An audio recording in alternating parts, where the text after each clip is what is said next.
For this afternoon and tonight, a significant winter storm, including heavy snow with blowing and freezing snow.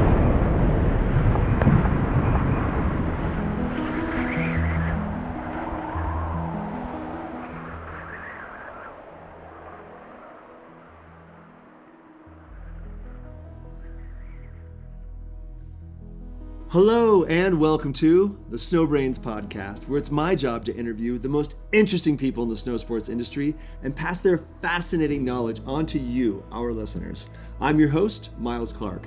I'm a professional free skier, a mountain guide, an Alaska heli ski guide, a UC Berkeley molecular cell biology graduate, the founder and CEO of SnowBrains, and I'm just back from 13 weeks of ski mountaineering and guiding in Patagonia, Tierra del Fuego, and Antarctica. One of the biggest ski trips of my life and one of the most rewarding. To be honest, I'm completely exhausted and kind of glad the ski season hasn't really gotten started in earnest here in the Western USA. I'm forever grateful to Patagonia and Antarctica and all the people I skied and hung out with down there. My guest today is Brian Lazar, the Deputy Director of the Colorado Avalanche Information Center. Brian has been studying snow and avalanches for more than 2 decades, working as a forecaster, guide, educator, researcher across Colorado, Alaska, all over the Mountain West, all over South America, including Patagonia. And at the Colorado Avalanche Information Center, he's one of the people responsible for the avalanche forecast we all rely on throughout the winter. Brian's background spans snow science, hazard mitigation, backcountry travel, and the human factor side of avalanche accidents. He's taught with AIARE, worked as a professional rescuer, and has helped shape how we understand risk in the mountains. Hello, Brian. Welcome to the show. Thank you so much for being here. How are you? I'm doing all right. Thanks for having me. Right on, man. When did you ski last? You know, this year I think I hung them up sometime around the last week of May, which is a little bit earlier than normal for me. I usually will ski into June. For whatever reason this year, there was certainly skiing available into June this year. Dust hadn't really reared its head, but I don't think I pushed it into June this year, so just end of May. Nice, man. Well, we'll take it. 'Cause I know in Colorado, it's good and safe to ski later in the season like that. So you do see a lot of folks, because I think there was even one of your avalanche problems might have happened in June, or maybe that was somewhere else. We had to extend avalanche forecast all year, but our products become less regular once we get into June. And oftentimes we'll be just going to kind of seasonal messages. But this year we were having, essentially wet slab avalanche activity extending into the early part of June. So we continued daily avalanche forecasts with danger ratings and problems. And we were really just worrying about a kind of, wet avalanches and mainly some big wet slabs that were pulling out in early June. Wow, man, that's exciting and scary. And thank you for sharing that. So that's when you skied last. How many days do you think you got last winter? It's funny because my wife and I were talking about this. I don't count because I don't know why, but she was often asking me why is skiing the only sport where we count the number of days we do the activity? And I don't have a good answer to that. So I don't normally count, but between kind of skiing for work, backcountry skiing for fun, skiing here at the resort with the kids, that kind of stuff, I probably approach, 80 to 100 days in a season. Nice, man. Yeah, that seems like a standard hardcore skier and snowboarder number is around 100 days a year. So, yeah. Brian, today I really want to dive into your mountain guiding, your avalanche forecasting in Colorado, and a lot more. But I'd love to start with your quick and dirty life story. So if you don't mind, you can take as long as you want, but I'd just love to hear your quick and dirty life story. Just start from the beginning and take us to now. All right. The beginning, huh? You want me to go all the way back? All the way back. Because I just think I do this with everybody I have calls with. I just think it's such a cool way to obviously find out where people are coming from, where they're at right now, and where they're headed. Yeah, no, fair enough. So I was born in Kansas. My dad was in the Army. And so at the time, my dad was still in the Army when I was born. So I was born in Manhattan, Kansas, which is where Colorado State University is. But that's where the Army base was at the time. So I lived there just for about the first year of my life. And then moved to Iowa. So I didn't get much hillier, but a little bit. Iowa is actually underrated in terms of its beauty. If you get into the northern part of the state, it's quite hilly and actually pretty nice. Nice. But I lived there until I was about 7 years old. And at which point my parents split around that time, and my brother, my mom, and I moved to Chicago. And so I lived in Chicago, which is where my parents were both from, and my grandparents were living. So I lived in Chicago all the way through the rest of junior high and high school. And I was ready to get out of the Midwest I wanted some topography. I wanted 3 dimensions in my world. I wanted better weather. I had been exposed to skiing as a kid, mainly just skiing like little tiny mounds in the Midwest, but my dad had brought my brother and I out to Colorado as little kids to go skiing. And that set the hook. So as soon as I graduated high school, I left about 6 or 7 days after high school graduation. Wow. And yeah, I was ready to get out of there. So I had an old hand-me-down car, a 1983 Cutlass Supreme, a rear-wheel drive bench sheet velour covering car. And I drove out from Chicago to Colorado. At the time, I was intending to go to college, drove that out and got a quick lesson in Boulder about in-state and out-of-state tuition. I had applied to a few colleges in the Midwest, because that's where I had in-state residency, a few out west, but just decided I really wanted to go to Colorado because of the hook that was set when I was a little kid. So I came out to see you and quickly learned about the difference between in-state and out-of-state tuition. And I told the college, like, hey, I'm a resident. I live here now. And they explained to me that that's not how that works. You need to live in Colorado for a year. I needed to be emancipated from my parents and pay taxes. But if I was interested in doing that, I could defer my enrollment for a year. So that's what I did. And got back in that Cutlass, and I drove to Crested Butte, which I had only heard of, never been there. Crested that hill in 1993. The way into Crested Butte, and essentially decided, yeah, this place will work. And so I was kind of just ski bumming there for a season. At the time, there was this Swiss mountain guide, a guy named Jean Pavillard, who had a company called Adventures to the Edge at the time. He was offering guide training, which was really unique, back in the early 90s. There was very few places you could get essentially mountain guide training in that kind of way. And so I bothered him and walked into his office and says, hey, I'm a good skier. I want to be a ski guide. And he again explained to me that that's not how this works. And being a good skier does not make you a ski guide, but instead of laughing me out of his office, he did kind of take me under his wing.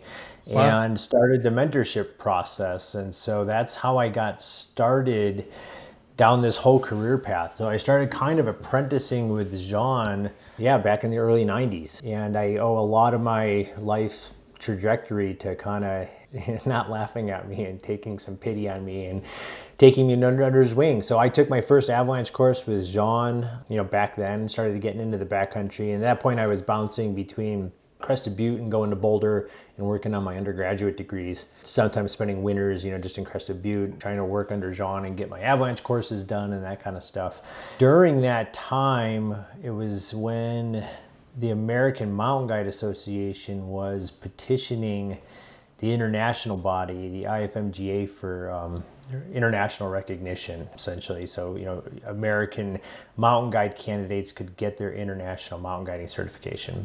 And as part of that process, there were some reviews done in the American mountain guiding community. And one of the pieces of feedback we got from both I think, if I remember correctly, the Swiss and the Canadians was, that our avalanche education was not well defined enough. It was kind of all over the board. So not to say there wasn't amazing, avalanche education available, back in the early 90s or even earlier, but what was considered a level 1, just for example, ran the whole gamut. It could have been, a half a day out with your college rec program or a week-long course with the Canadian Avalanche Association. And so they were essentially like, you guys have to define some, better guidelines about what these courses look like and get a little bit tighter rein on what avalanche education looks like for it to be recognized kind of at the international level.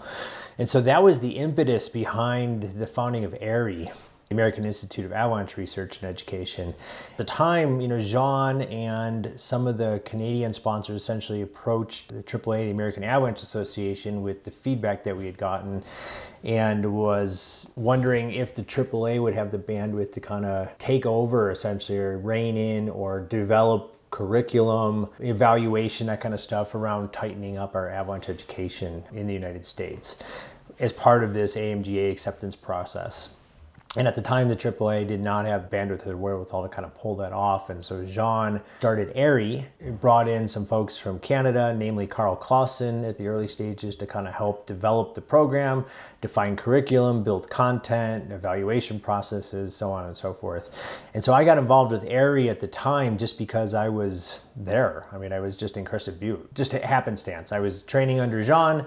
Jean was trying to get the AMGA, accepted into the UIEGM, into the International Mountain Guiding Body. And as part of that process, AIARE was born, and I was just there. And so I was involved with AIARE from its very early days and got to be mentored by Jean and Carl Clausen and Tom Murphy, who was working for Jean at the time, and started guiding more regularly for Jean. And we had a really cool crew of mountain guides there, and that's how I got involved with AIARE. And then I started mountain guiding essentially right after college, pretty much full-time year-round for the next 10 or 12 years. Oh, wow. At some point in there, I guess as I was nearing the end of my undergraduate studies, John was kind of getting pretty burnt out, a little frustrated on the permitting system that's required to guide here in the United States. It's different than Canada or Europe, for example, where it's credentials based. If you get your certification, you have access to lands where you can guide. Of course, that's not how it works here. You need permits to operate on public land, for example. And so Jean was getting pretty frustrated with the permitting system in the United States. So he was carving off his domestic portion of Adventures to the Edge, which was his guiding business at the time. And so I was nibbling away at the remaining undergraduate prerequisites I had to get my degrees. And I started a mountain guiding service with a couple other guides, another Swiss mountain guide who was living in Boulder at the time, and a guide named Howie Schwartz, who later went on to start the Sierra Mountain Guides. Howie's great.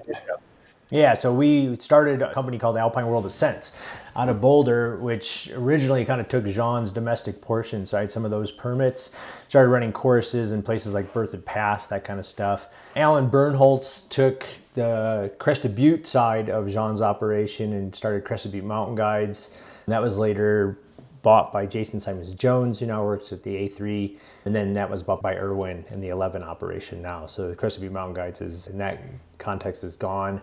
So I did that for 10 or 12 years, just working full time. I had a home base in Boulder, which mainly served more of kind of as a place where my stuff lived, more of storage. I wasn't there a ton. I would do some rock guiding and things like that in the shoulder seasons, a little bit in the spring, a little bit in the fall. But the rest of the time I was often traveling, which was a way to make a living as a mountain guide. It's a lot easier to put together bigger expedition type trips where you've got solid, month-long blocks of work rather than trying to stitch together, 30 days of ski guiding or 30 days of rock climbing and stuff like that. So one of the guys I used to work with is Vince Anderson. Oh yeah, Vince is big time. Yeah, so Vince was in Crested Butte at the time. We started guiding together. That's where I met Vince, was in Crested Butte in those early 90s. He knew I was on the guide track, and he's like, hey, if you really want to cut your teeth in some big alpine terrain, you should come up to the Wrangell St. Elias, where Vince had done maybe a season or two. Howie was working up there, and so those guys got me my foot in the door with St. Elias Alpine Guides, and so I started going up to McCarthy, Alaska, and guiding there. And for at least a few seasons, it was, like me and Vince and Howie and some other folks, and we were guiding in the Wrangell St. Elias, which was definitely like being thrown into the fire. That place is really big and really wild, and no infrastructure. It was quite a different experience than like something like Denali, where you've got these What year was that? This would have been the late 90s when I first started going up there. My first guiding job was at the St. Elias Alpine Guides, but in 2006. Okay, so this was back in the Bob Jacobs era. So Yeah, Bob used I was to after own- that. Yeah, okay, yeah. So that's who bought it from Bob back in the day. But back then it was pretty nice. I mean, you definitely, you weren't following just established camps. You weren't following wanded trails. There weren't established caches. It was very wild. I mean, maybe my first big trip out there was guiding Mount Bona, and Oh, wow. I got dropped off and wasn't quite sure which one Mount Bona was. It was that kind of place. We were working off paper maps, no inReaches, no cell phones, very much old school. And so just to orient yourself in a massive landscape like that, I remember having to tiptoe over and sheepishly ask Paul Klaus, who was our pilot at the time, when he dropped me off, because he didn't drop me off at a normal location because of the conditions of the glacier. and I had to have him point out Mount Bona to me. Oh my gosh, Paul hated me. Well, he was a gruff guy. It took me more than one trip to get in on his good side. So that was like really kind of being thrown into the fire, just because it is a wild place out there. It is still one of my favorite places on the planet. It is huge. It is contiguous with the Kelowna National Park on the Canadian side. Just the Wrangell St. Elias site itself is 13 million acres, and at that time there was maybe 10 miles of like established trail, and the rest of it was just totally wild. 9 of the 16 tallest peaks in North America, heaviest glaciated place on the planet outside of the ice sheets. You definitely got comfortable or not, or terrified or both about like moving around big mountains, especially in huge glaciated terrain with crevasses that could swallow office buildings, which is something I had never seen before my experience up there. So I started guiding with those guys, up in the Wrangell St. Elias, which was a very formative experience, and it's still one of my favorite places on the planet. So I would spend, summers up there for a good chunk. I had another mentor in the rock and alpine world, a guy named Ramsey Thomas, later left mountain guiding after a head injury in the Chamonix area and just went into music, but he was going after his international pin at the time, and so he needed to get more 6,000 meter peaks done under his belt. So he invited me to come down to Peru with him in the mid-90s, and so I started my first introduction to the kind of Cordillera Blanca is I guess around 1995, something like that. So it was still, Shining Path was still around. And so it was a different world. Again, just no cell phones, stuff like that. You had to go to the internet cafe to try and reach home if you could find one and it was working and, things like that. Started going down to Peru with Ramsey. I did that for a couple years and worked with an Italian guy named Adriano Greco out of Bormio. And I really kind of fell in love with the place. So I started splitting my time. I do these shoulder seasons up in Alaska, sometimes out of Valdez, sometimes out of McCarthy. And then I would go to South America. And eventually it just made sense for me to have a place to live down there. Mm-hmm. So I ended up with an apartment in Huaraz, Peru, which is kind of the launching point for the Cordillera Blanca. I did a lot of guiding in the Cordillera Blanca, some guiding in the Cordillera Huayhuash, but then I did more personal climbing in the Huayhuash back then. We had run-ins with Shining Path and stuff like that. We would have buses hijacked, or I'd get robbed at camp. Tell us about Shining Path. Shining Path was a kind of anti-government kind of paramilitary group, that was running, in some ways had, some terrorist elements to it, but essentially running havoc in anti-government ways across large portions of Peru back then. And there were stuff, even as most of it for white tourists and gringos wasn't, really particularly dangerous, even though it was really scary. But, they were involved in things like even, killings and stuff like that. My run-ins with them were more like buses would get hijacked. They would rob people on the buses. I had them, come into base camps and steal all your gear and things like that. Guns maybe, but, never felt like my life was in immediate peril. But that was pretty pervasive until Fujimori came into power in Peru back in, I'm going to get these dates wrong, sometime in the late 90s, I think. And he really took authoritarian approach to clamping down on the Shining Path through fairly brutal means, but it was effective in really reducing the threat from the Shining Path. Could you tell us your most exciting, most spicy Shining Path story?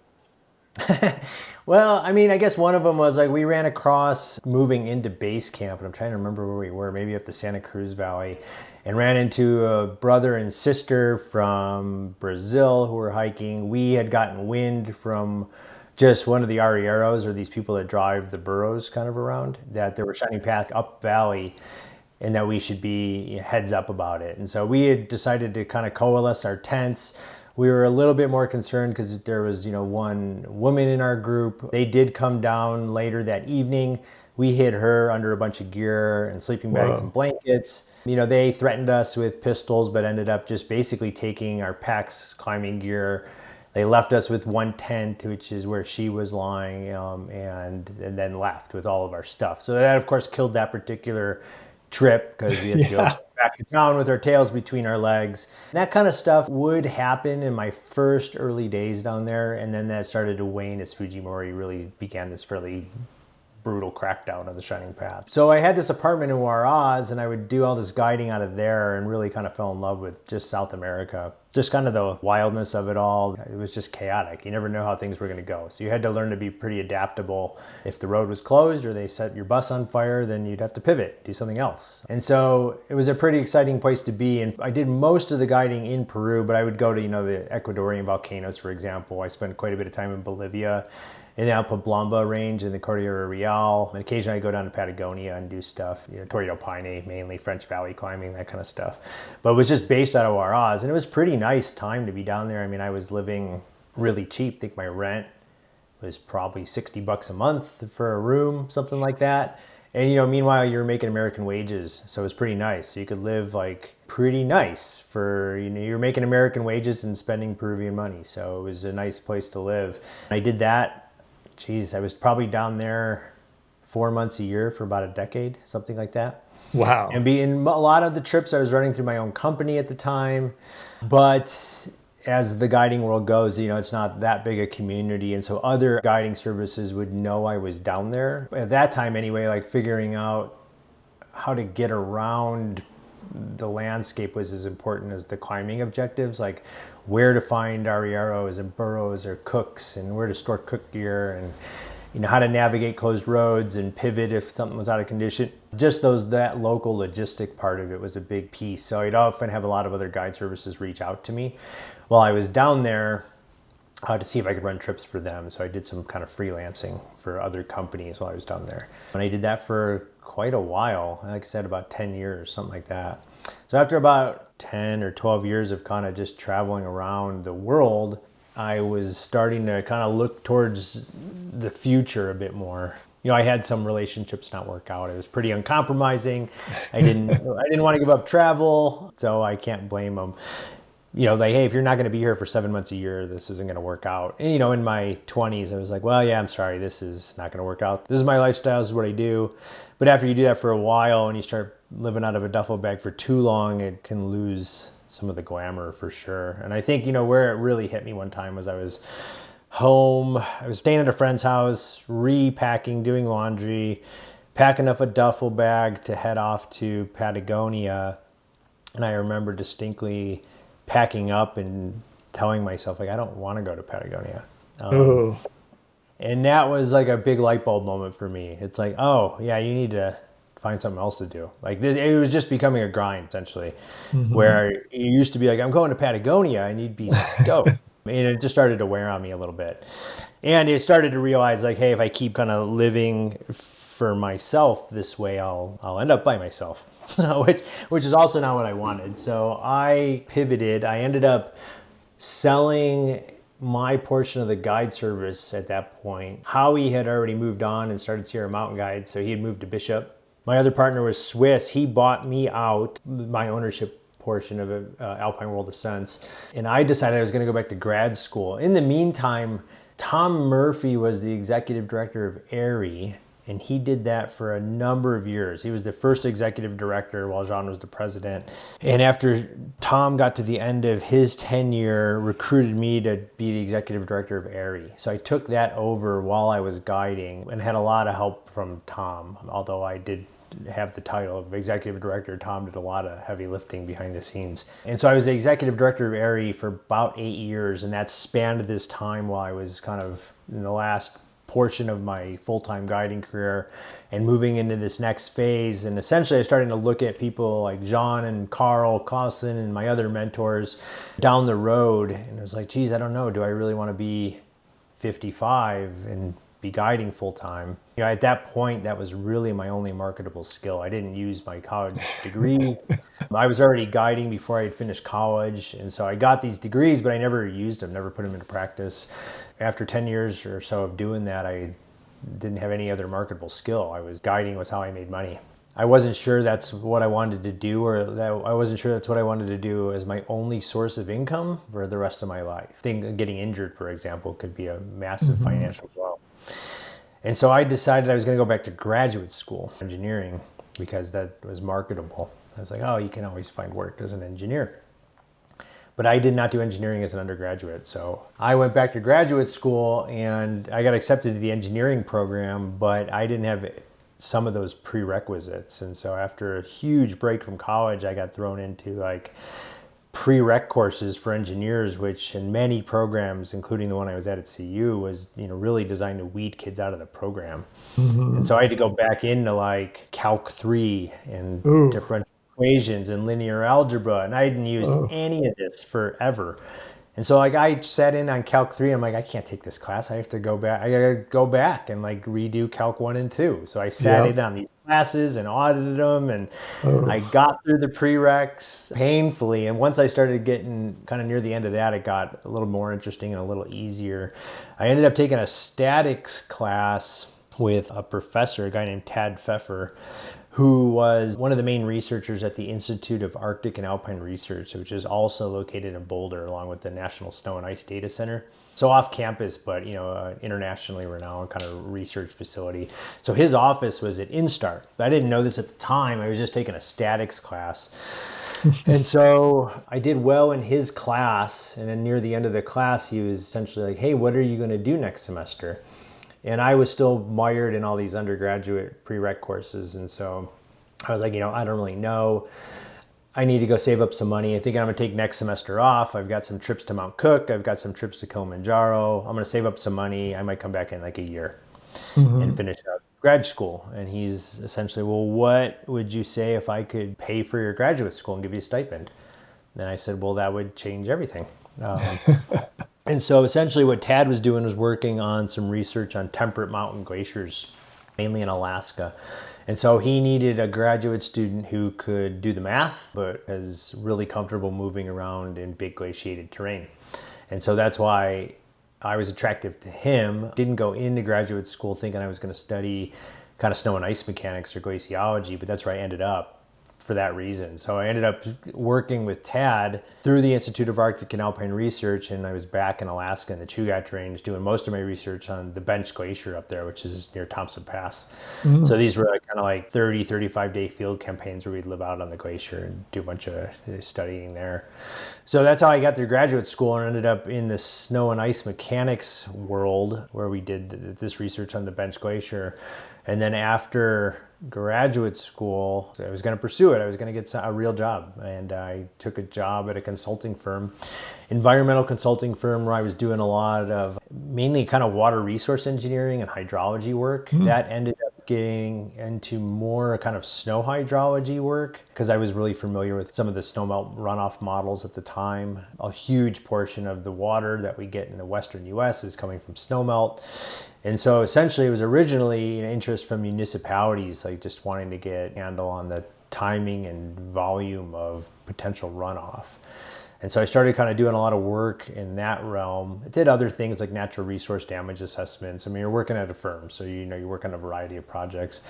But around that time, the topic of climate change impact was becoming more and more prominent as we started to see the early impacts of climate change, particularly on the cryosphere. And so we started to have more clients reaching out to do kind of climate change impact assessments for essentially business planning horizons. Like, hey, this is my industry. What are things going to look like for me in the face of climate change in the next 30, 50, 70 years? Because of the niche I had carved out, I started doing a lot of climate change impact assessments for not only snowmelt runoff for largely municipalities, but I was doing a lot for the ski industry, looking at the potential changes to winter seasonal snowpacks in the face of climate change. So I did that for a while. So it was pretty interesting work and I did like it. And I worked for a really nice consulting firm and loved my colleagues and they were super flexible. If I wanted to take off for a couple hours and get a mountain bike ride in midday, as long as I was getting my work done, they were cool with that. And that worked for a while, but at the end of the day, it's all billable hours. And for me to bill my hours really meant being at a computer. And that was a real hard transition for me, especially because I'd come from, a decade of kind of living out of duffel bags and climbing and skiing. And so it was really hard for me to go kind of full time to having to bill my hours at a computer. But I did stick that out for 6 years. during that time, I knew Ethan Green just through the Avalanche world. And a lot of the time I was in contact with Ethan when he had job postings because I was still the executive director of AIARE. And so he would get, have a forecasting position open up. He'd send me the job posting and ask me to kind of distribute that to the AIARE email list, which I would do. And I had met with him, about potentially forecasting for him at some point, which wasn't going to work out. But then he had sent one job to me at some point, and he's like, hey, can you distribute this one, to your email list? And I was like, sure. And I sent it out, and he followed up, and he's like, hey, did you read that one? And I'm like, no, I didn't read that one, but I figured forecasting position, no problem. I sent it out, and he's like, hey, why don't you take a look and let me know if you got any questions. And so I took a closer look at that particular job posting, which was a new position at the Avalanche Center. And they were hiring a deputy director, which at the time was, I think it was 8 months a year to start. So I was like, this one might work out. And so, I had got an interview with him and the head of the Colorado Geologic Survey at the time. And I really feel like we were kind of both interviewing each other. I'm not sure if they knew if I was going to be the right fit for the job. I wasn't sure if this job was the right fit for me. But at the end of the day, I ended up successfully competing for that position and have been the deputy director here for now 15 years. Whoa. And now it's full-time year-round. So moved, slowly over time from 8 months a year to 10, and then, now full-time year-round. Not the shortest story, but I think that covers it.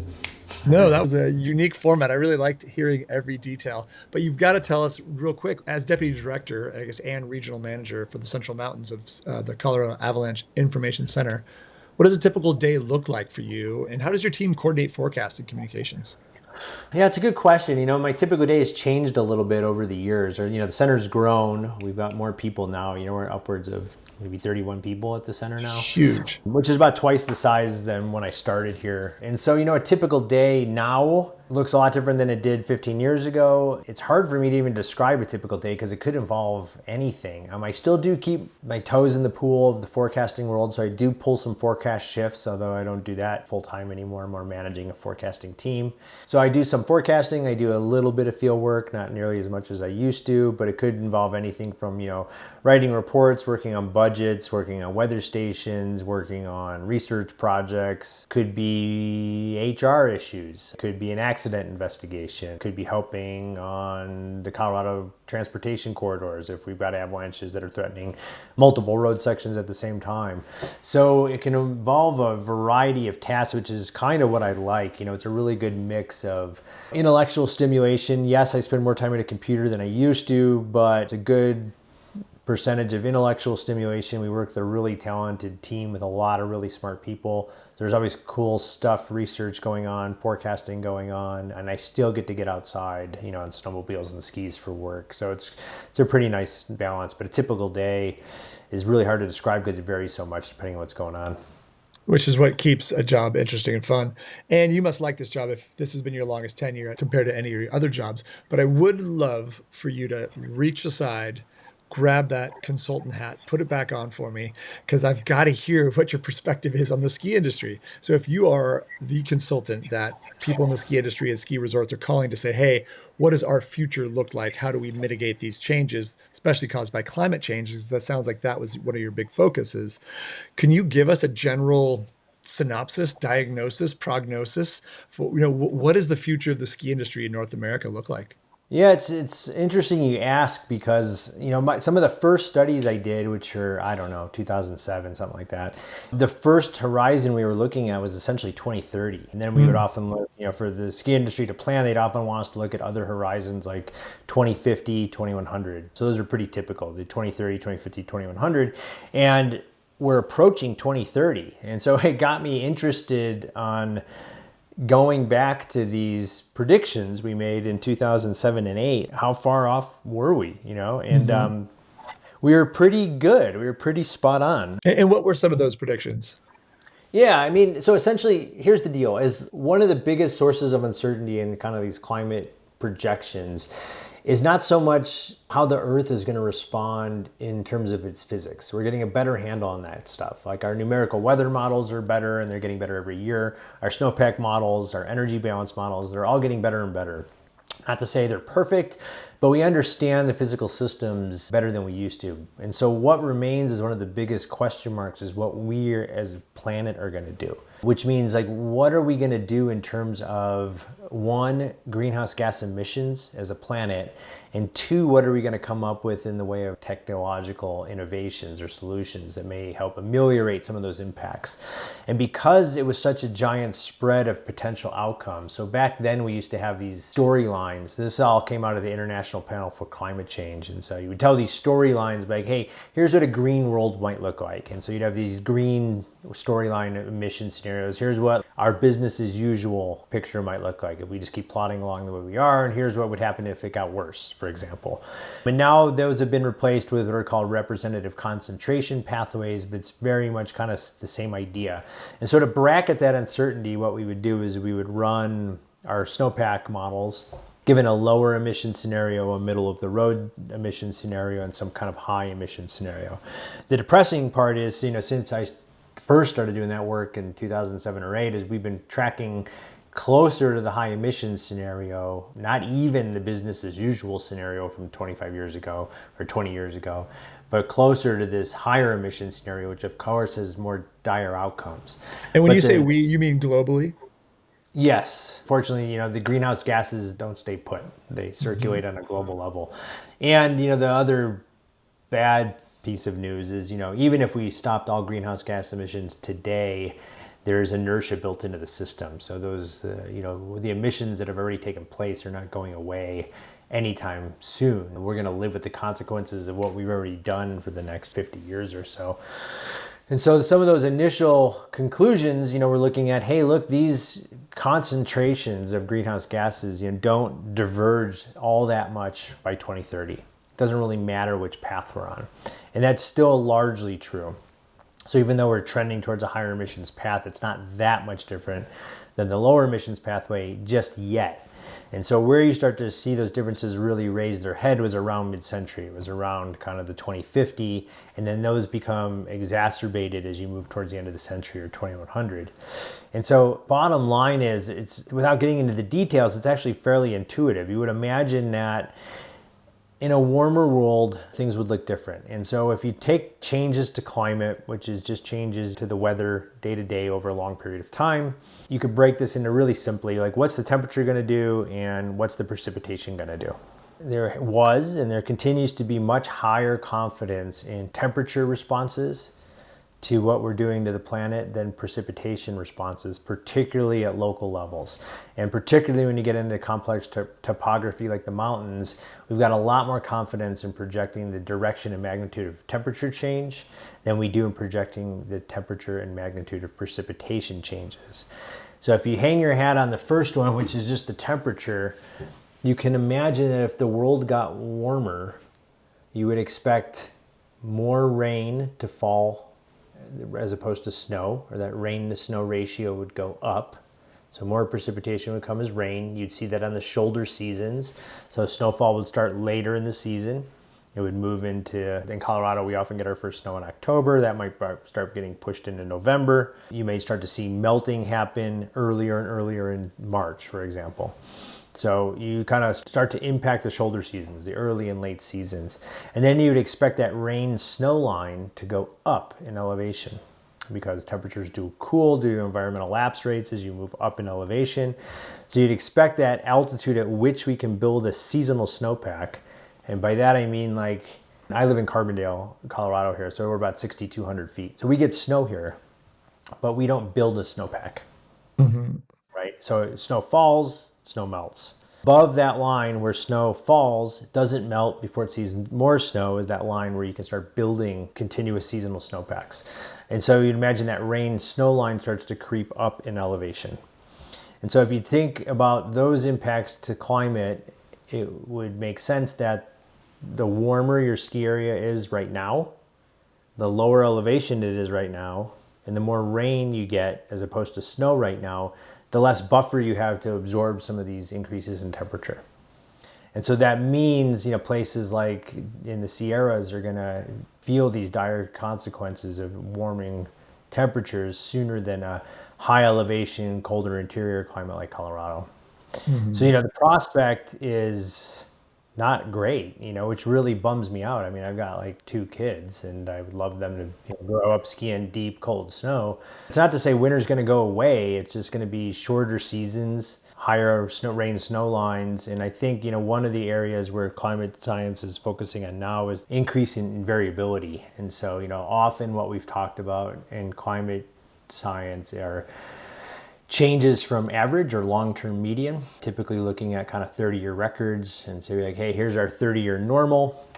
What are the changes to this normal going to be?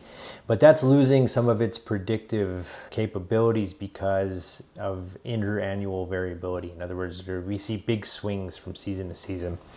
And so I think the easiest way to explain that is if like I have 2 years with an average of 50, that means one thing. But if I told you those 2 years was made up of a 1 and a 99, that's much different than 2 years made up of a 49 and a 51, if that makes sense. And so we're moving away from those values clustered around the middle to kind of spread all over the place. And so, we will see good years probably for the rest of my life, but the variability from year to year is going to increase quite a bit. And so you're going to have some really good years, some really bad years, and then that percentage of really good years to bad years is likely to go down over time because temperatures are just getting warmer. I mean, here in Bariloche, it just rained a bunch and wiped out a good chunk of the snowpack. So that kind of thing, is just going to become more common. It seems like 6,000 feet used to be a solid base area, where now you probably want 8,000 feet just to stay above that line and make sure your temperatures stay good and to end your season. Yeah, and so there's only so much adaptation a ski area can do, right? So you can retreat, so you can move to higher elevation and colder north-facing slopes if you've got it in your tenure. You can do things like groom your runs, try to remove all obstacles off the run so you can open for skiing with less snow coverage, smaller snow depths. And you can start to incorporate, really unpleasant solutions like not opening the base area and downloading skiers. But there's only so much you can do. And the last tool in the tool bag would be, increased snowmaking, which requires both water to be able to make the snow and conditions conducive to making snow, which requires generally still cold nighttime temperatures. Although the technology is getting better, you're not going to be able to make snow when it's 45 degrees at night. Now, so if you were to give the quick elevator pitch synopsis on where the North American ski season is going as it relates to climate change, what would you say? We're still going to have ski seasons. We're going to still have good storms. We're still going to have powder skiing, but it's going to be less predictable from season to season, and the seasons are generally going to become shorter over time. Which will start by kind of like losing those shoulder holidays. You might lose Thanksgiving. You might not be able to keep your ski area open through the end of spring break, for example, and so the ski season will get shrunk to kind of more core winter months. So you may have, for example, in 50 years' time, a ski season at a ski resort that's just December, January, February. And I believe that is what's headed our way. I talked to Randall Osterhuber a while back, who does the Central Sierra Snow Lab on Donner Pass, which you're probably familiar with, just north of Lake Tahoe. And what they've really seen in Tahoe is a shift in the precipitation towards the spring. And they've seen, and we talked a few years ago, it might be different now, and they've seen at that point a loss of about 30 freeze days a year. So a month of winter, damn near. It's interesting how you interpret that data and how it relates from year to year. But if that's the overall trend, we're definitely going one direction, which is, I think, what you're saying as well in your observations and your studies. And I guess would be my last question on that. Are you seeing anything in the data that you've accrued in all your time? Because it sounds like you've been in Colorado since the 90s. So let's say you've been in Colorado for 30 years. Have you seen changes that are anecdotal and or data driven? Yeah, I do. I mean, like rain on snow events in midwinter in Colorado were, almost unheard of 25 years ago. And now getting rain in January is totally possible. Wow. So rain on snow events, even in a cold, high elevation place like Colorado, are becoming increasingly common. You're starting to see that kind of stuff. You're starting to see rain pushed to higher elevations, for example. Anecdotally, you are starting to pick up kind of snowfall records, a little bit more of this year-to-year variability taking place. So it is starting to show up. which is really consistent, with what we saw coming, quite some time ago. And, like any kind of scientific endeavor, when you try to get at the answer to these problems in a variety of ways. So you can look at the existing data and continue the trends. You can look at statistical models. You can run physical models. But at the end of the day, when they all point towards the same direction, you've got a lot more confidence that you're on the right track. Thank you for that. Yeah, it's really nice to hear, but again, both the data and the personal experience of people that have been in one place in the mountains for a long time. We're all starting to hear and see the same things. It's good to talk about it and hear what's going on and learn, especially someone who's seen all the data like you have. So we talked about Colorado the last 30 years. How was the season in Colorado last year? And I mean both snow and avalanche wise and people involved in avalanche wise. And last year was the 2024-25 season.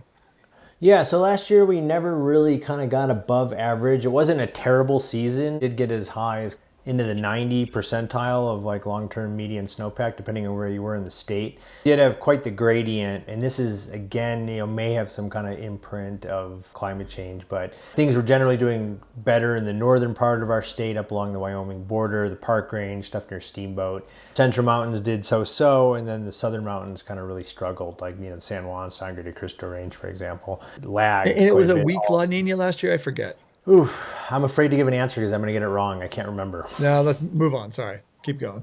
Because that would, in my mind, that would represent sort of a La Nina pattern.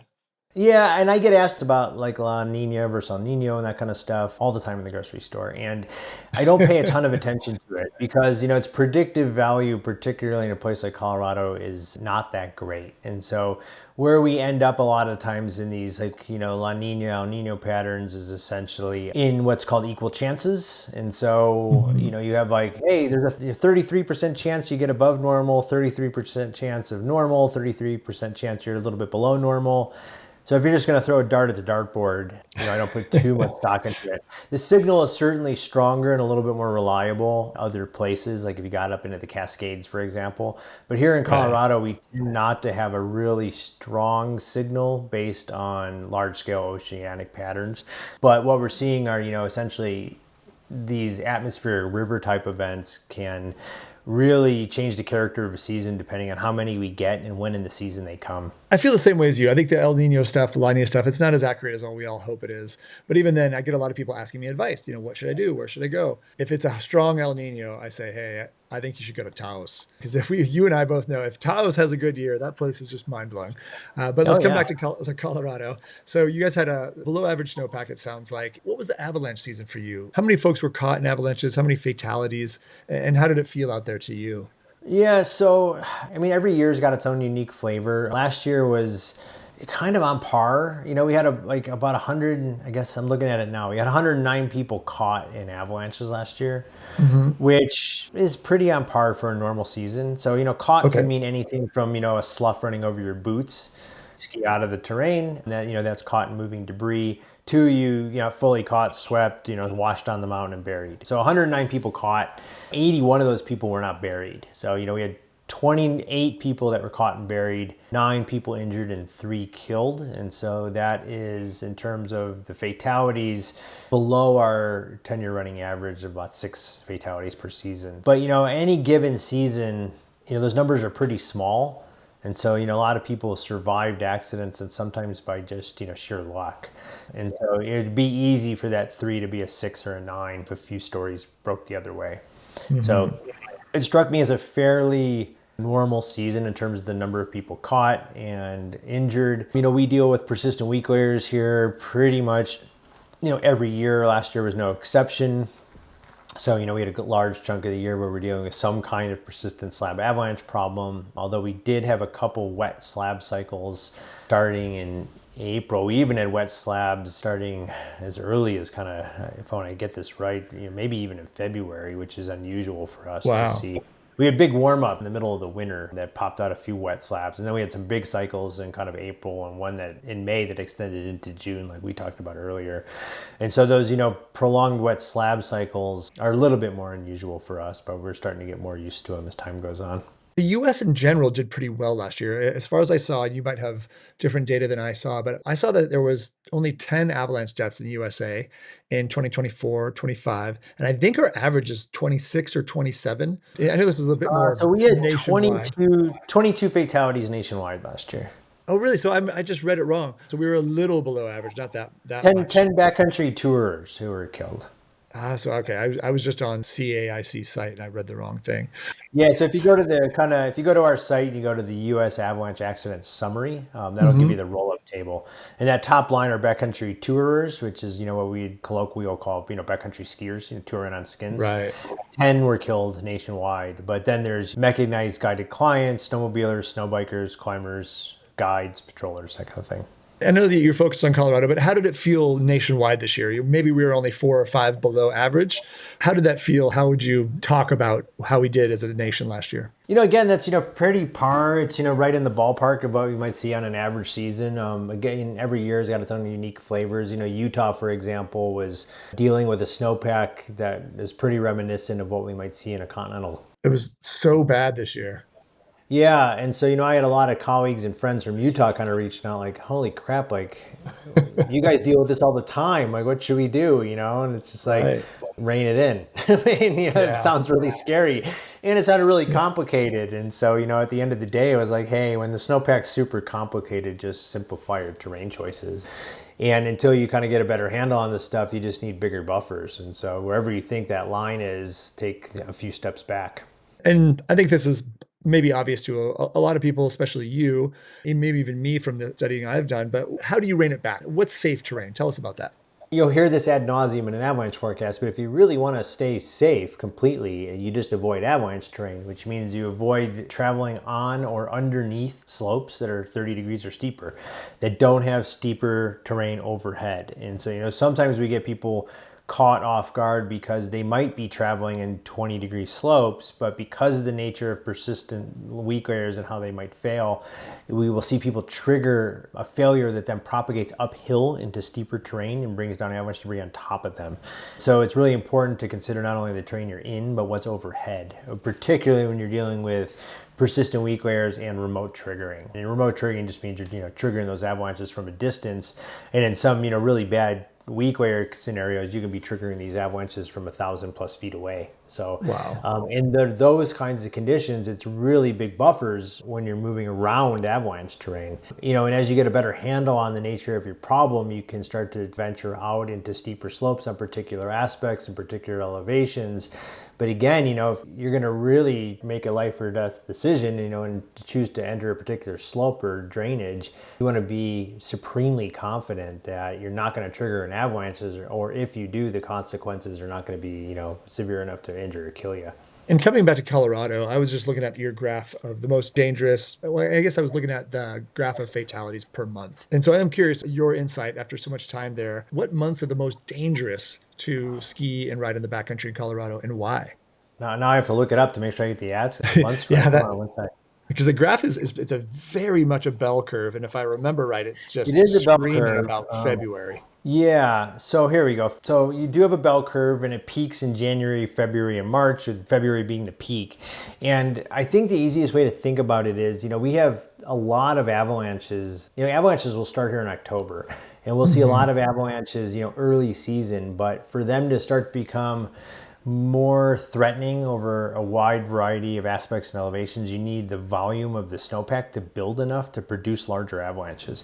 So in the early season, you may see the same number of avalanches that you might see in January or February, but the volume is less because we're still building our snowpack up. And so by the time we get to midwinter, we both have preserved, in many cases, persistent weak layers, but now we've got large enough slabs sitting atop those weak layers that the avalanche size will increase as the snowpack develops. And so the likelihood of triggering, or chances of triggering an avalanche, may not go up all that much, but the consequences grow as the snowpack gains volume.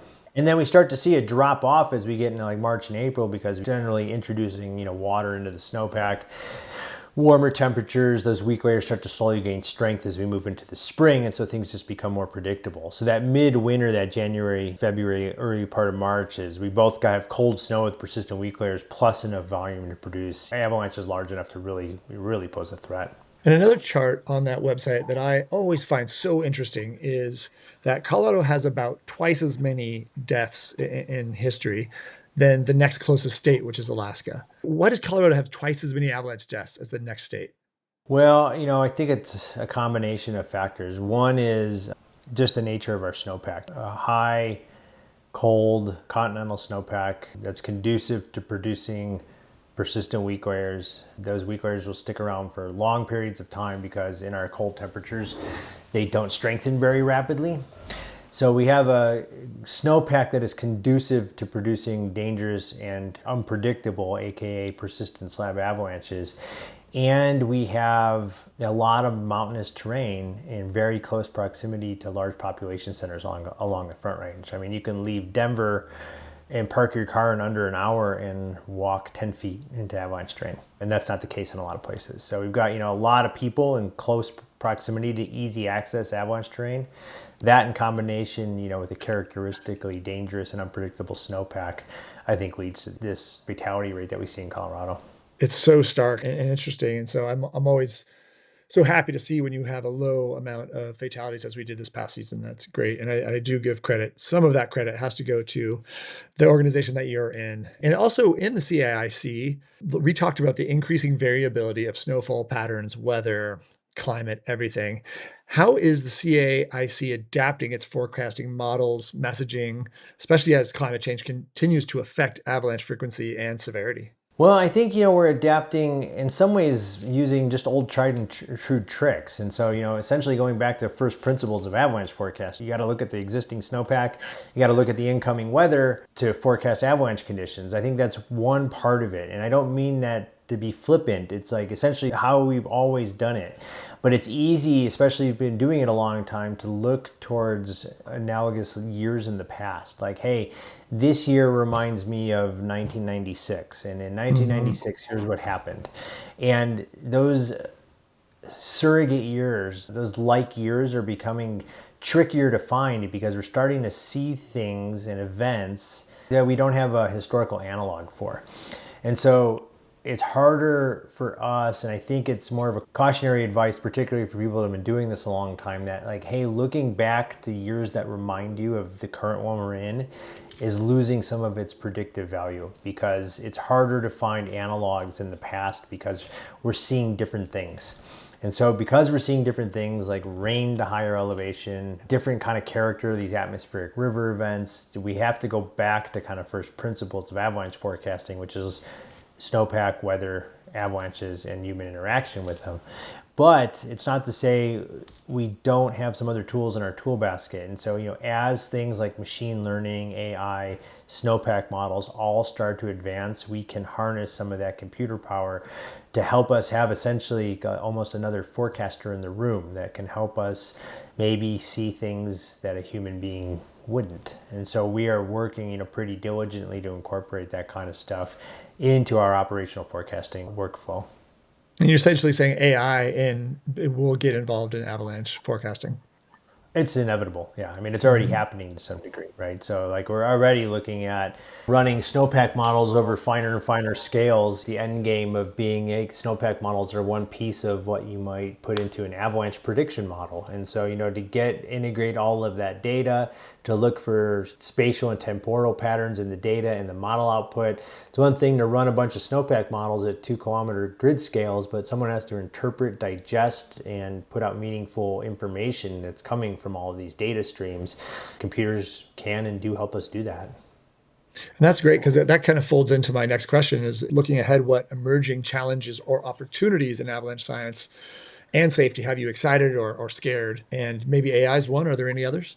I mean, I think, between the modeling and artificial intelligence, it's going to help us, I think, quite a bit if we approach this with a, fairly healthy degree of humility. At least what I've seen so far, I haven't run across a lot of people in the avalanche industry that want to turn over human evaluation of snow and avalanche conditions completely to a computer. But to have it as another tool to help you get there, I think progress, because it's not like, we're rarely certain in the avalanche forecasting world. I'd like to think we're pretty good at what we do, and we spend a lot of time looking at these things, but we're human beings, and sometimes we miss stuff, and sometimes we make mistakes, or we get it wrong, or the snowpack didn't behave the way I thought it was going to. And so I think to help us handle some of that uncertainty, to have another computer forecaster in the room, if it's employed and used the right way with a good degree of humility, will only help us. So there's that. And then I think technology that's coming from essentially remote sensing kind of stuff, like what we can see and ascertain from satellites, is only getting better. So we'll get a better handle on things like avalanche cycles and snowpack depths and things like that. So I think, we've got some tools, I think, that will help us improve. Well, that's exciting. And I was just curious, do drones have any future in avalanche forecasting? I think they're talking about drones potentially having a future in avalanche mitigation, i.e. a drone dropping a bomb or something. But I was wondering if there's any talk of drones, if there's any way, shape, or form that they could help in avalanche forecasting.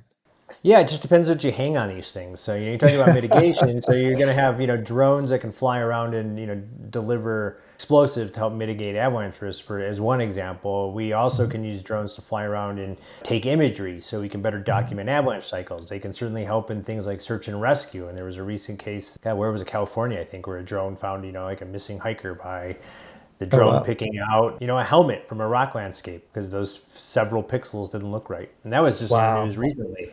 So you can imagine drones in combination with AI being like, hey, this little cluster of pixels up in this rock ridge doesn't look right. And a human eye would never pick that stuff up. But if you hang other instrumentation on top of drones, you can imagine getting like really good images of snowpack depth. And right now getting snowpack layering is tricky, particularly if you introduce liquid water. But that technology is going to improve over time, and you can envision some kind of future where you can fly a drone over a basin and get snow stratigraphy across a basin. And would that be LiDAR? Is that would be the instrument used? LiDAR could certainly play a role, but that's probably not it all by itself. So LiDAR right now is generally used. And could you tell us what it is? I should look it up so I don't get it wrong. I think my understanding is essentially, for the layman, is a radar that can see how deep the snow is. Yeah, light detection and ranging. So it's remote sensing that uses essentially lasers to create really high resolution images. And so what LiDAR is used for a lot now is if you get a good image of the ground cover before there's snow, and then you fly LiDAR over a basin, for example, you can get really high resolution and accurate snow depth measurements right now. What LiDAR can't do is pick out things like snow density or individual layers, but you can use things like, ground penetrating radar and other technologies to probably get at that over time. And there's efforts being made. HP Marshall's doing some really good work at Boise State in concert with NASA and that kind of stuff. And so you can imagine a world in the future where we're able to fly stuff on drones, and that would give you snow stratigraphy, density perhaps, water movement within the snowpack, all kinds of stuff that we can't do just yet. And I think that's fantastic and really exciting. And I think part of what that leads to is maybe less stress, less work, and a little bit more ease for people working in the avalanche field. On that note, it looks like, if I'm not mistaken, you did some research on something called stress mitigation and avalanche work, and talking about avalanche problems, advisories. And I'm curious, how is that stress mitigation ideology shaping the CIC's public communication strategies? And just how is that going to benefit people that work like ski patrollers and folks like that? We borrowed this stuff from the ski patrol world. So, I can't claim to have invented this stuff. So we've got a guy on our staff, Ian Fowler, who came to us from the Eldora Ski Patrol some years ago. And they had, the Eldora Ski Patrol went through a series of fairly traumatic events at their ski area. Not all of them related to accidents in the ski area, but things like people showing up at the ski area and committing violent crimes, things like that. And so they reached out to, essentially all this kind of stress mitigation work largely comes from the military. And so there's a framework employed there to help people deal with ongoing stress. And so, this comes in kind of two varieties. One is just traumatic events. So you can imagine like an avalanche fatality, for example, or a colleague gets severely injured or dies on the job. Really traumatic events is one form of stress, and the other is chronic stress, which is kind of the wear and tear of your job or your life over time. And so, in the avalanche, we essentially took existing ideas originally developed in the military, brought into the ski patrol world with Eldora in many ways, forefront of that. When Ian came to work for us from Eldora, he was asking us like, well, what are you guys doing? What does your stress, mitigation program look like? And I was like, we don't really have one. I'm like, why don't we fix that? What should we do? And so we started working with Laura McGladrey at the Responders Alliance to help develop something specific for the avalanche community, which overlaps but is quite distinct from the ski patrol world all by itself.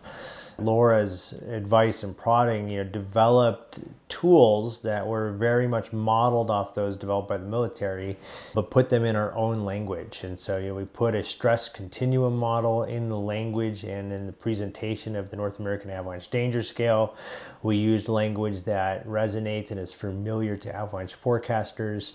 For example, we talked about traumatic stress as, rapid loading failure event, where where chronic stress is like the incremental loading that would lead to failure, things like that. And so now we have a stress mitigation program in place, which involves us we have, essentially buddies that we check in with on a regular basis. We implement a protocol called the 3x3x3 protocol, which we worked on and developed with Laura and a Responder Alliance, and all this stuff is available at the Responder Alliance. So you should go there and look. In the event of a traumatic event, so if someone gets injured on the job, you had a car got hit on the highway, on an open highway, or often for us it's involved around avalanche fatality responses where we may have to deal with victims, do interviews with survivors, we may have to handle dead bodies and things like that.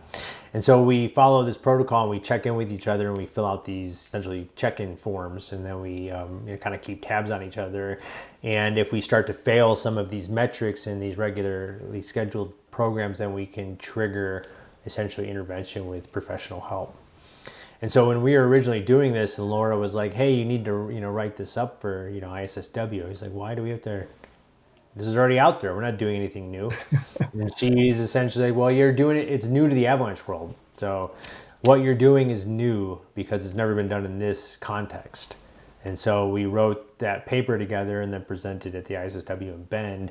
And people seemed really receptive to it. I think it's a paradigm shift. It's just moving away from the kind of suck it up and deal with your stress at the bar kind of mentality, which is how it was when I first started doing this, to moving towards a more thoughtful approach, recognizing stress is a real injury that takes place, not something you drink off at the bar, and implementing procedures and processes to help deal with that. And it's slowly moving that way. It's like, my generation and the generations that preceded me, are, I think, not as fluent in some of that language as the people that are the generations following me. So I think we can take some cues from them. They're much more open, fluent, and kind of talking about their feelings, I guess. So we've tried to work hard to develop a language to discuss stress in avalanche work, and I think it's paying some dividends. And so I will extend the invitation here. I did it at the ISSW in Bend, but if anyone's interested in what we're doing or needs resources from us, we are certainly happy to share. And thank you so much for all that. The ISSW, for our listeners, is the International Snow Science Workshop, which is held every 4 years. Is that right? Every 2. And it rotates between, in its current construct, it rotates between Europe, Canada, and the US. That's right. Yeah, I went to the one that was in Lake Tahoe a while back, and it was amazing. I learned so much fascinating stuff. If you ever have the chance to go, please go. And I really like that you're also using the language that avalanche forecasters would understand to relate that to stress. Like you talked about persistent weak layer or something like that. The stress, the potential PTSD. It kind of reminds me of Herman Melville in Moby Dick. Talks about even when they go, everything's about whaling in that book. Even when they go into the church, the people in the pews who are maybe not dedicated Christians are wayward sailors, and every little thing is related like that. And I think that kind of language resonates with people. And even we see that on the highways. You're going down like a slow glide, they'll have signs that are specifically for truckers that say let her roll and stuff like that. So I think that meeting people where they are with language is really intelligent. So I'm stoked you guys are doing that. And PTSD in this world is very real. Yeah, and Lauren McGladry at the Responder Alliance like really held our hand through this and helped us kind of come up with this. And she strongly encouraged us that we came up with our own tools and our own language that resonated with our community. So we did that by essentially surveys, reaching out to our folks and being like, hey, what kind of language works for you? You can't really start to intelligently discuss issues or problems until you have a shared vocabulary. And so that's where we had to start. And that's great because the vocabulary is already there. You just got to tap into it. So I think Yeah. that's really cool to see and refreshing that you guys are taking that approach. What advice would you give to backcountry snowboarders, skiers, and educators even preparing for this coming season, especially in the terms of readiness, monitoring, and timing, anything like that? Well, yeah. I mean, for one, I think it goes without saying, but it also goes without doing a lot of the time is like you've got to practice the rescue stuff. And so, we drive around in cars, for example, and we use seatbelts and airbags to help us in case something goes wrong, right? In the event of an accident, we've got things in place. Seatbelts and airbags don't require practice. You can just get into your car and they work, hopefully, right? Yeah. What we use, even the airbags that we might ski with or snowmobile with, require practice and how to use them. Conducting a companion rescue requires even more practice. And so as you get ready for the season, it's really important to dust off those skills. Us as professionals here do that every month. We Wow. practice our companion rescue skills, everyone on our staff. Because something goes wrong, you cannot be rusty. This stuff has to be second nature. You need to get to the point where it's like, I have just picked up a beacon signal. I know I'm going to have my probe strike in this person within like 2 minutes. And if you don't feel confident about that, getting a signal on your transceiver should be a giant relief because you're close. Right. And if it doesn't feel like that, you're not practiced enough. And you need to know, like, when I get a signal, that probe's going to be on my target in a few minutes. If you don't feel like you can say that confidently, then you're not practiced enough. That's all just preparation that in the event something goes wrong. So, of course, what we want to avoid is something going wrong in the first place. And so the best thing I can give people advice on is, particularly in the early season, is start to pay attention to how the snowpack's developing. Read those early season forecasts. Even if you're not getting out, even if it's not worth it right now because you got to hike to get to the snow or it's too thin and you're worried about hitting rocks and all that kind of stuff, read the forecast. Just get ready for them and start getting up to speed on how the snowpack is developing over time, because how the snowpack stacks up will set the stage for avalanche conditions as we move further into the winter. So I'd say just practice your rescue stuff and start paying attention to the snowpack as soon as it falls.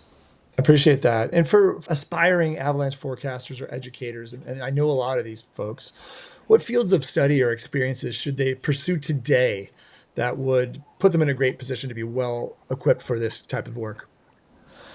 Well, that's a really good question. I think there's a lot of ways to get there. Generally, most of the people that end up in the snow and avalanche world come from some kind of physical science background. There's earth science or geology. I think, having a scientific mind and training to think in a scientific way will help you in the avalanche world. And then there's really no substitute for kind of mentorship and experience. And most of the folks you'll see that end up in avalanche careers have a combination of some kind of mountain guiding experience or have gone down the mountain guiding track and or ski patrolling, where you can actually do active mitigation. And there's, it's hard to substitute for having educated guesses on where an avalanche might occur, going out and using explosives to test that hypothesis, and then see what the resulting avalanches look like. And some kind of combination of those two, patrolling and guiding, and then along with some kind of scientific discipline background, would set you up well to get into the avalanche world. Makes a lot of sense. And it just kind of to my last question here is, if there was one message you could leave with every backcountry traveler listening today, what would that be? One message to leave with every backcountry traveler. It's a big question. It is. I guess I've been doing this a long time, and it's not to say I haven't had close calls, but like if you want to have a long career doing this, you've got to give yourself bigger buffers than you think. So make good guesses on where you think the line is and then travel 2 steps back from that. And I mean that metaphorically. So give yourself pretty good buffers because you're gonna be wrong sometimes and you don't want those times when you're wrong to become fatal. So give yourself wider buffers and have the courage to turn around. No slope is worth dying for, none. Not the best run in the world. So have the courage to be like, even if it looks really good, if the data didn't connect the dots and present you with the picture that you think you were gonna find, turn around, come back another day. I appreciate that advice so much, especially because we're in a new zone down here in Patagonia. We're not sure what to expect. We're really stepping into the unknown the next couple of months. And I'm going to echo what you just said to my partner and make sure that we're on the same page with that, because that's one of my big fears here is that we get in over our heads. I'm going to remember that and take those 2 metaphorical steps back. Brian, I really, really appreciate your time and your energy today. And I am very excited to share this with everybody. Do you have any other thoughts you'd like to share here at the end of the show? No, let's hope we have a good winter. We've got deep, stable snow all season long. Absolutely. I hope the same, man. Thank you so much again for your time. And I look forward to talking to you again soon. Yeah, take care. Thanks for the time. Thank you so much for listening to the SnowBrains podcast. If you liked this podcast, please share with friends and family, and please be sure to subscribe. To find out more about SnowBrains, please visit us at snowbrains.com. You can also find us on Instagram, X, Facebook, and more. This episode of the SnowBrains podcast was edited by Liam Abbott, and I'm your host, Miles Clark.